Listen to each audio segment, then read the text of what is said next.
అంజనాదేవి పుత్రుడి కోసం శివుడికి పూజలు చేస్తున్నప్పుడు వాళ్ళ ఇంటికి ఒక భిక్షగాడు వస్తాడు. అమ్మా, నాకు ఆకలి వేస్తుంది, తినడానికి ఏమైనా పెడతారా అని అంజనాదేవిని అడుగుతాడు. సరే అని లోపలికి ఆహ్వానించి విందు ఏర్పాటు చేస్తుంది. అయ్యా, భోజనం అయ్యింది, వెళ్లి చేతులు కడుక్కొని రండి అని అనగా అప్పుడు ఆ భిక్షగాడు కోపంతో, చేతులు కడుక్కోమని నువ్వు నాకు చెబుతున్నావా? నేను ఏమి చేయాలో ఏమి చేయకూడదో నాకు తెలుసు.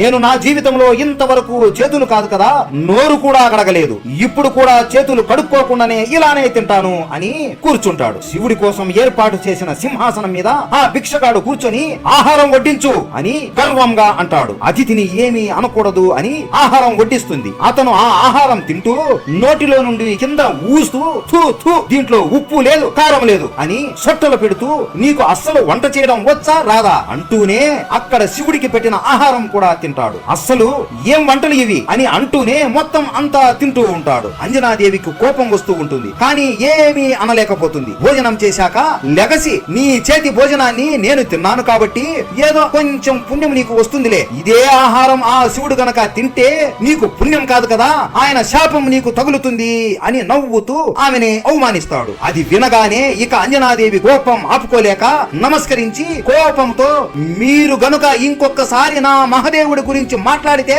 అని అనే లోపు ఆ భిక్షగాడు శివుడిలాగా మారిపోతాడు. అమ్మా అంజనా, నువ్వు నా కోసం ఎంతో కఠోరమైన తపస్సు చేస్తున్నావు. నీ భక్తిని, నీ ప్రేమను పరీక్షించడానికే నేను ఇలా చేశాను. నేను నీ గర్భం నుండి జన్మిస్తాను అని మాట ఇచ్చి ఆమెను దీవించి అక్కడ నుండి వెళ్లిపోతాడు. ఆ తరువాత ఆమెకి ఒక కుమారుడు జన్మిస్తాడు. ఆ కొడుకు ఎవరో మీకు తెలుసు కదా? తెలిస్తే కామెంట్ చేయండి. అందరూ చెప్పండి, హర హర మహదేవ.